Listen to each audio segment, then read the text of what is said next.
Good morning students, welcome to all of you. हमारा fourth lesson कल complete हो गया था। आज हम फिफ्थ शुरू करेंगे। तो फोर्थ में किसी को कुछ पूछना हो या कोई कन्फ्यूज़न हो तो वो पूछ लें पर्सनल चैट पर। और आज हम पढ़ रहे हैं फिफ्थ लेसन। फिफ्थ लेसन है हमारा परवर्ती भित्ति चित्रण परंपराएं। परवर्ती का मतलब होता है लेटर या बाद में। भित्ति चित्रण को हम कहते हैं म्यूरल, या भित्ति मतलब दीवार, दीवार पे जो पेंटिंग्स बनी होती है उससे संबंधित है, उसे हम कहते हैं म्यूरल। तो जो बाद में, बाद का मतलब किसके बाद? अजंता के बाद। अभी हमने पहले वाले लेसन में अजंता पढ़ा था। तो अजंता में जो पेंटिंग्स जो बनी हुई हैं वो सबसे प्रसिद्ध है, फेमस है अभी तक की। और जो अजंता के बाद की जो पेंटिंग्स जहाँ भी बनी हैं, जिन मंदिरों में, गुफाओं में या दीवारों पर जहाँ भी जो म्यूरल्स या भित्ति चित्रण जो हुआ है उसके बारे में हम इस फिफ्थ लेसन में पढ़ेंगे। तो इसकी हिंदी कुछ ज़्यादा ही क्लिष्ट है, यानी हार्ड है, तो समझने में थोड़ा सा प्रॉब्लम आएगी पढ़ने में इसको। बट ज़्यादा कुछ नहीं है, जो मेन है वो इसमें से हमें याद करना है। तो आइए हम आगे बात करते हैं इसमें कि अजंता के बाद भी चित्रकला के बहुत कम पुरास्थल बचे हैं जो चित्रकला की परंपरा के पुनर्निर्माण के लिए बहुमूल्य साक्ष्य प्रस्तुत करते हैं। कि अजंता के बाद जो बहुत कम ही ऐसी जगह हैं जहाँ पर इस प्रकार के चित्र या पेंटिंग्स बनी है अजंता के समान। यह भी ध्यान देने योग्य बात है कि प्रतिमाएं अत्यधिक प्लस्तर और रंग रोगन की हुई थी। कि जो है पेंटिंग्स बनाने से पहले दीवार को बिल्कुल प्लस्तर करके प्लेन और साफ किया हुआ था और उस पर पेंट किया हुआ था। गुफाएं खोदने की परंपराएं भी अनेक ऐसे स्थानों पर चलती रही जहां मूर्तिकला और चित्रकला दोनों का एक साथ उपयोग होता रहा। तो ये गुफाएं खोदने या गुफाएं बनाने की जो परंपरा था, ट्रेडिशन था, ये भी चलता रहा जहाँ पर स्कल्पचर और पेंटिंग्स बन रहे थे। और ये सारा जो था मैक्सिमम ये हुआ सदर्न इंडिया यानी साउथ इंडिया में। नॉर्थ में इस प्रकार का काम बाद में बहुत कम हुआ, पहले भी नहीं हुआ था वैसे। तो साउथ में जो अभी जो हम पढ़ेंगे सारी गुफाएं वो, या सारे जो स्थल या जो जगह आएंगी वो सारी साउथ की हैं। तो इसमें मोस्ट जो है वो सबसे पहले हम पढ़ेंगे बादामी। एक ऐसा स्थल कर्नाटक राज्य में स्थित बादामी है। यह चालुक्य वंश के आरंभिक राजाओं की राजधानी थी। जो चालुक्य राजवंश था उनके शुरू के जो राजा थे उन्होंने इसको कैपिटल बनाया था, जिन्होंने 543 543 ईस्वी से 598 598 ईस्वी, इसको सी बोलते हैं, कॉमन एरा या ईस्वी सन तक उन्होंने शासन किया था। वाकाटक शासन के पतन के बाद चालुक्यों ने दक्कन या दक्षिण भारत में अपनी सत्ता स्थापित की। चालुक्य नरेश मंगलेश ने बादामी गुफाओं की खुदाई का संरक्षण किया। संरक्षण के बारे में हम पढ़ चुके हैं कि सारा उसको संभालना जो है वो संरक्षण कहलाता है, कि उसमें जितना भी अमाउंट आएगा या खर्चा आएगा वो सारा देना या उसकी देखभाल करना, वो संरक्षण कहलाता है। तो इस गुफाओं के जो संरक्षक जो थे वो चालुक्य नरेश मंगलेश थे।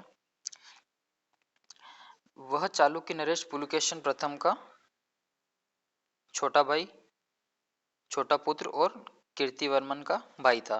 गुफा संख्या 4 के शिलालेख में, शिलालेख मतलब कि वहाँ जो चट्टान या किसी पत्थर के ऊपर उस समय के जो गुफाओं का निर्माण हुआ है उसके बारे में लिखा हुआ है, तो उसे शिलालेख कहा गया। 4 के शिलालेख में 578 से 579 ईस्वी का उल्लेख किया है कि ये गुफा बनने का जो समय था वो उस वहाँ पे गुफा के अंदर चट्टान पर लिखा हुआ है। और यह भी बताया गया है कि गुफा बहुत सुंदर बनी थी और विष्णु प्रतिमा को समर्पित थी, यानी कि इस गुफा में भगवान विष्णु की प्रतिमा बनी हुई थी। इसलिए यह अनुमान लगाया जा सकता है कि यह गुफा इसी युग में खोदी गई थी। इसी युग से मतलब है वही 578 से 579, 578 से 579 सीई कॉमन एरा में।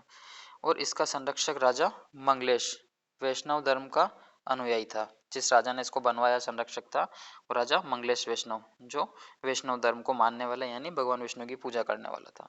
अतः आमतौर पर इस गुफा को विष्णु गुफा के नाम से जाना जाता है। इसमें सामने के मंडप की मेहराबदार छत पर चित्रकारी का सिर्फ एक ही अंश बचा है, बाकी सारे समय के साथ नष्ट हो गए। इस गुफा के चित्रों में राजमहल के दृश्य चित्रित किए गए हैं। इसमें एक ऐसा दृश्य चित्रित किया गया है जिसमें कीर्तिवर्मन, जो कि पुलकेशन प्रथम का पुत्र और मंगलेश का बड़ा भाई था, अपनी पत्नी और सामंतों के साथ एक नृत्य का आनंद लेता हुआ दर्शाया गया है। यह दृश्य फलक के कोने की ओर इंद्र और उसके परिकरों की आकृतियां हैं। शैली की दृष्टि से कहा जाए तो यह चित्र दक्षिण भारत यानी साउथ इंडिया में अजंता से लेकर बादामी तक की भित्ति चित्रण परंपरा का विस्तार है। यानी कि जो अजंता के बाद में जो सबसे अच्छा कार्य कहेंगे जिसको, या जो प्रोसेस में डेवलपमेंट जो होता रहा उसमें ये एक नींव का पत्थर था कि उसके बाद आगे चलता रहा काम।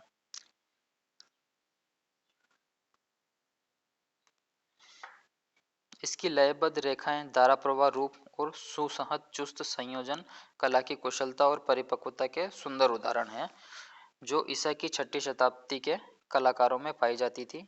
राजा और रानी के रमणीय एवं लावण्यमय मुखमंडल हमें अजंता की चित्रण शैली की याद दिलाते हैं कि ये वहाँ जो ड्राइंग या जो पेंटिंग्स बनी हुई है उसके बारे में वर्णन किया गया है। ये इनकी आंखों के गर्ती का सॉकेट बड़े हैं, मतलब आई जो बनती है पूरा हेड से जो हमारे गाल के ऊपर तक का पूरा जो गोला है वो सॉकेट वो बड़े हैं, बट लेकिन उसमें आंखें हैं वो आधी खुली हुई है, आधी बंद है, और होठ आगे निकले हुए दिखाए गए हैं।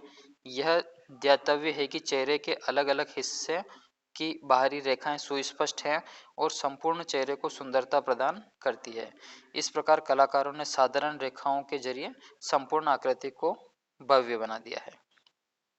अब हम पढ़ेंगे पल्लव, पांड्य और चोल राजाओं के शासनकाल में भित्ति चित्रण या म्यूरल्स जो हैं उनके बारे में।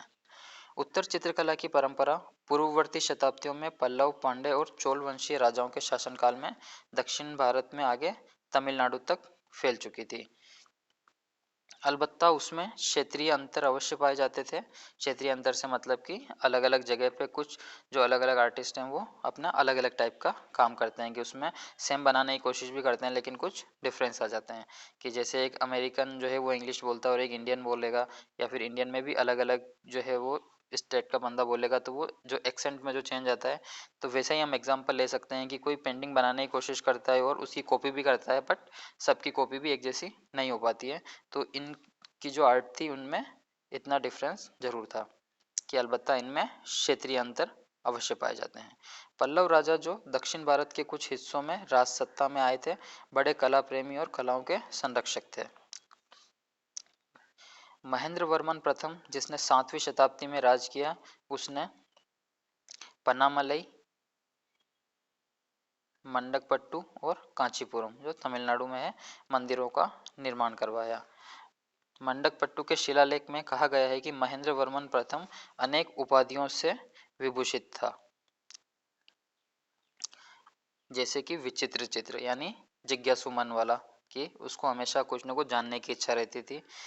एक उसे कहते थे चित्रकार पुली यानी कलाकार केसरी, यानी कि आर्ट में वो भी एक बहुत अच्छा चित्रकार की सर्वश्रेष्ठ चित्रकार की उपाधि भी उसको दी गई थी।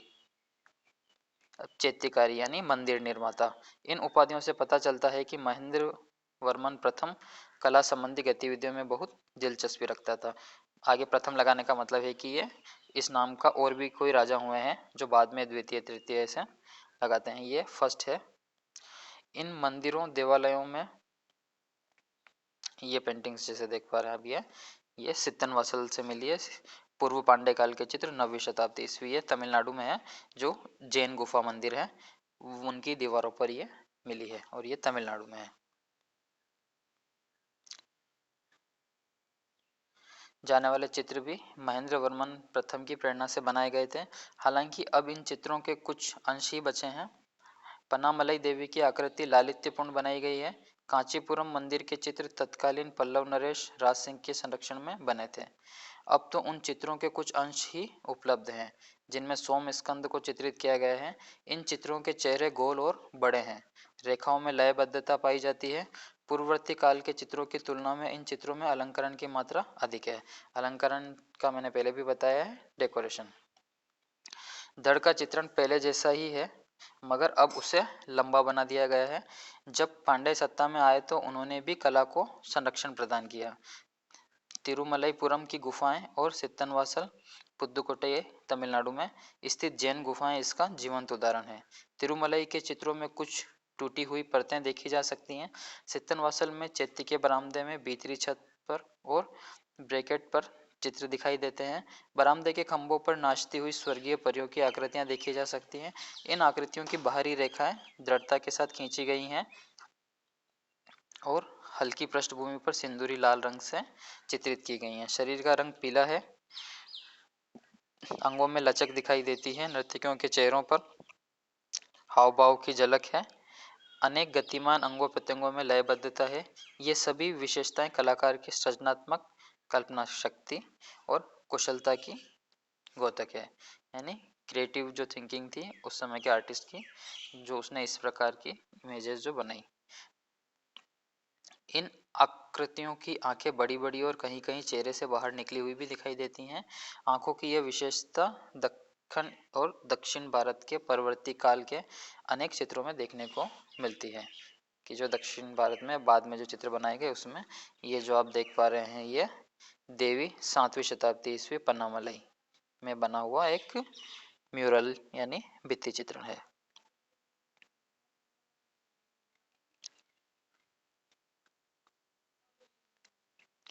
देवालय बनाने और उन्हें उत्कीर्णित आकृतियों तथा चित्रों से सजाने संवारने की परंपरा चोल नरेशों के शासनकाल में भी जारी रही। नरेश जो है वो राजाओं को कहते हैं, तो यहाँ नरेशों से मतलब है कि चोल राजाओं के शासनकाल में भी जारी रहा ये सारे पेंटिंग्स बनाने का सिलसिला, जिन्होंने 9वीं से 13वीं शताब्दी 9th सेंचुरी से 13th सेंचुरी तक इस प्रदेश पर शासन किया। लेकिन 11वीं शताब्दी में जब चोल राजा अपनी शक्ति के चरम शिखर पर पहुंचे तो चोल कला और स्थापत्य कला यानी आर्किटेक्चर के सर्वोत्कृष्ट नमूने प्रकट होने लगे, कि अभी तक की जो सबसे अच्छी आर्ट और आर्किटेक्चर जो था वो इस समय बना। तमिलनाडु में तंजावुर, गंगेकोंड चोलपुरम और दारासुरम के मंदिर क्रमशः राजराज चोल, उनके पुत्र राजेंद्र चोल और राजराज चोल द्वितीय के शासनकाल में बने। वैसे तो नर्तनमलई में चोल काल के चित्र देखने को मिलते हैं, पर सबसे अधिक महत्वपूर्ण चित्र वृद्धेश्वर मंदिर जो तंजावुर में है वहाँ पाए जाते हैं। ये चित्र देवालय के संकीर्ण परिक्रमा पथ की दीवारों पर चित्रित किए गए हैं। इन्हें खोजने पर पाया गया है कि वहाँ चित्रकारी की 2 परतें थी। ऊपरी परत 16वीं शताब्दी में नायक शासकों के काल में चित्रित की गई थी। जब इन चित्रों की सतह को साफ किया गया तो चोलकालीन महान परंपरा के नमूने सामने आ गए। इन चित्रों में भगवान शिव के अनेक आख्यानों रूपों जैसे कि कैलाशवासी शिव, त्रिपुरांतक शिव, नटराज शिव और साथ ही संरक्षक राजराज चोल और परामर्शदाता कुरुवर तथा नृत्यांगनाओं आदि के चित्र भी दिखाए गए हैं। यहाँ ऊपर लिखा हुआ था कि चित्रों की 2 परतें दिखाई गई हैं। 2 परतों से मतलब ये कि पहले एक जब चोल काल में काफ़ी पहले जो वहाँ ड्राइंग्स बनी थी उन दीवारों पर, तो कुछ समय बाद धीरे वो ख़त्म हो गई होंगी या फिर कलर मिटे उनके, या उनको रिनोवेशन के लिए उनके ऊपर फिर से चित्रकारी की गई, तो उसको फिर से बना दिया गया था। लेकिन जब उसकी खोज हुई अभी वर्तमान आधुनिक समय में, मॉडर्न टाइम में, तो फिर उनको जब साफ करके देखा गया तो उसमें नीचे से जो आर्ट छुपी हुई थी वो भी दिखी। तो इसलिए यहाँ 2 परतों को वर्ड जो यूज़ किया गया 2 परत के लिए, कि एक पहले बनाई गई थी और एक बाद में उसी के ऊपर दूसरी ड्राइंग्स बनाई गई थी। अब हम पढ़ेंगे विजयनगर के भित्ति चित्र, ये भी साउथ में है। वृद्धेश्वर मंदिर के चित्रों में कलाकारों की शैलीगत परिपक्वता दृष्टिगोचर होती है, जिसका विकास कई वर्षों के अभ्यास के बाद हुआ था। इनमें लहरिएदार सुंदर रेखाओं का प्रवाह आकृतियों में हाव भाव और अंगों प्रत्यंगों की लचक देखते ही बनती है। इनमें एक और चोलकालीन कलाकारों की परिपक्वता एवं पूर्णता प्रदर्शित होती है, तो दूसरी ओर संक्रमण के दौर की शुरुआत होने का पता चलता है। संक्रमण का दौर से मतलब है कि एक समय शुरू हो रहा, एक समय खत्म हो रहा था और दूसरा समय शुरू हो रहा था, तो ऐसा जो बीच का समय होता है उसे संक्रमण का समय कहते हैं। उसके लिए वर्ड यूज किया है। इसमें एक और चोलकालीन कलाकारों की परिपक्वता का पूर्णता प्रदर्शित होती है, तो दूसरी ओर संक्रमण के दौर की शुरुआत होने का पता चलता है। 3री शताब्दी में चोल वंश के पतन के बाद विजयनगर के राजवंश 14वीं से 16वीं शताब्दी ने अपना आधिपत्य जमा लिया और हम्पी के त्रिची तक के समस्त क्षेत्र को अपने नियंत्रण में ले लिया। जो हम्पी है वो जो इसकी राजधानी थी विजयनगर की, और हम्पी को अपने संरक्षण में ले लिया। ये जो है वो विजयनगर का जो लेपाक्षी मंदिर है वहाँ की मूर्ति, वहाँ की पेंटिंग है, आप देख पा रहे हैं दीवार पे बनी हुई दक्षिणामूर्ति।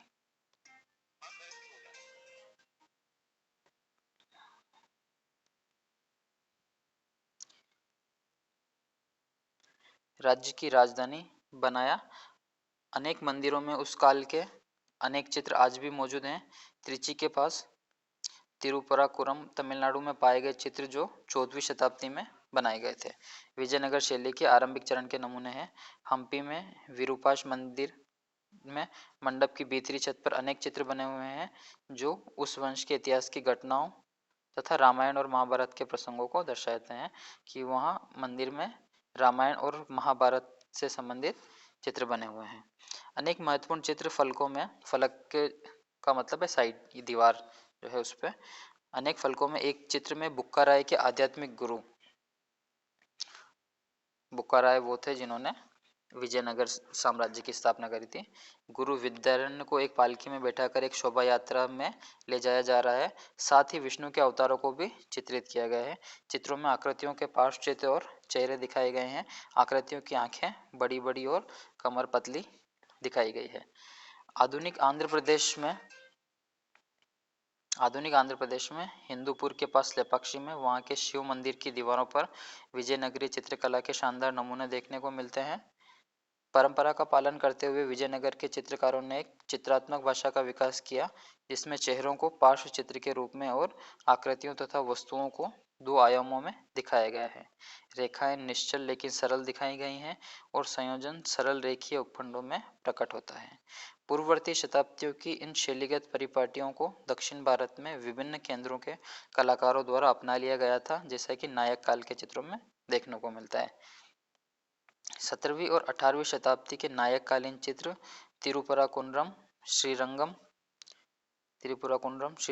और तिरुवर में देखे जा सकते हैं। तिरुपुराकुरम में दो अलग अलग कालों यानी कि समय, जैसे 14th century and 17th century के चित्र पाए गए हैं, 14वीं और 17वीं शताब्दी के। आधुनिक चित्रों में वर्तमान महावीर के जीवन के संदर्भ का चित्रण किया गया है। नायक कालीन चित्रों में महाभारत और रामायण के प्रसंग और कृष्ण लीला के दृश्य भी चित्रित किए गए। तिरुवर में एक चित्रफलक में मुचुकुंद की कथा भी चित्रित की गई है। कि यहाँ पर जो सारे वो मैक्सिमम वो ड्राइंग है जो या तो उस समय के राजा रानी या राज परिवार से संबंधित चित्र बने थे, या फिर जो पुराने या जो हमारे धर्म ग्रंथ या जो भी ग्रंथ या उनके पास जो था उसमें जो भी स्टोरीज वगैरह थी वो उन्होंने बनाई है। जैसे ये जो बनी हुई है पेंटिंग वो है पार्वती और उनकी सहायिकाएं, वीरभद्र मंदिर लेपाक्षी में वॉल पे बना हुआ है ये।